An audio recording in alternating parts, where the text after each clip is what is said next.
Joining us now is Democratic Senator Adam Schiff of California. He's a member of the Senate Judiciary Committee.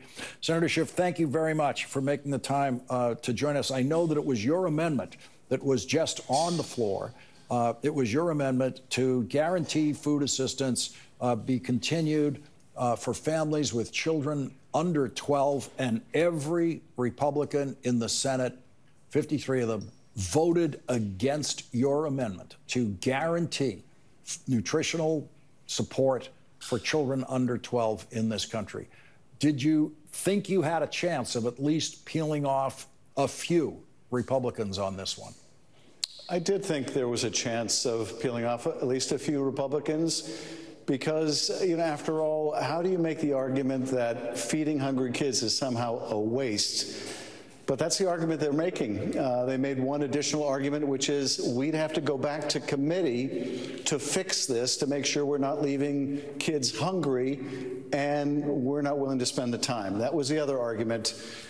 This bill is bad in innumerable ways, in taking health care away from people, but in taking food away from our kids. And what's more, not just the kids of today going hungry, but they're also borrowing from our kids and grandkids to pay for this tax cut.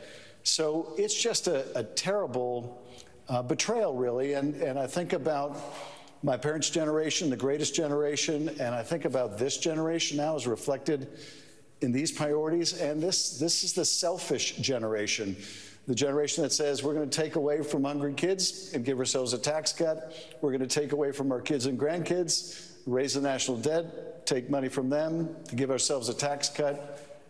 It's just awful.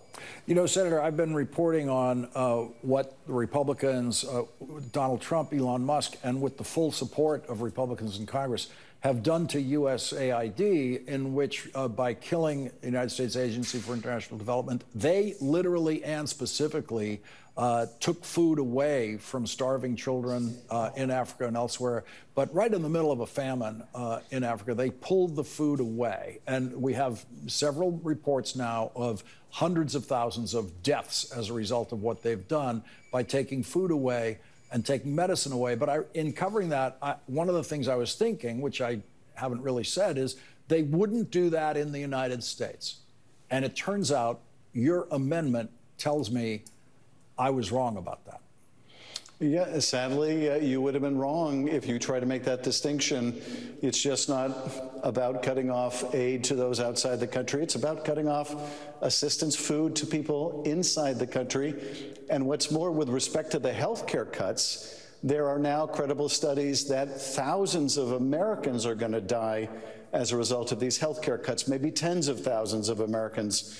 So this is the cost, literally the cost to the American people of this bill: loss of life, more hungry families. And what do we get out of it? What's the benefit? Well, Lawrence, if people out there watching are making more than $5 million a year, they're going to get a tax cut of $346,000 a year. So if you're really doing well, there's a big tax cut coming your way. If you're a single parent trying to feed your kids, then you're in for tremendous hardship.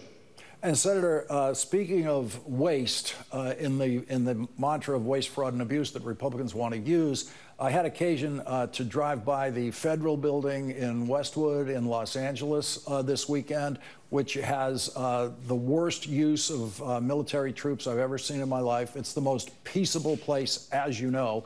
There's no more peaceful federal building in America than that one in Westwood.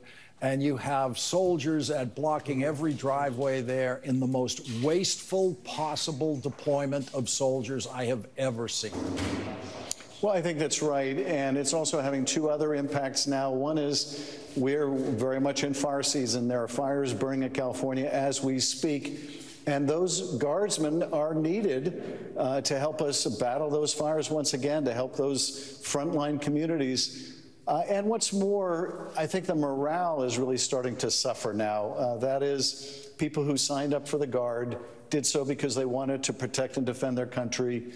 They didn't sign up to do domestic law enforcement, let alone to be used as a political tool the way Donald Trump is. So it is, I think, harming morale in the Guard. It is harming our defenses against fire. And it is really breaching the trust that Californians have in our own Guard. We love our National Guard. They're there for us in times of trouble, and this is just eroding that relationship.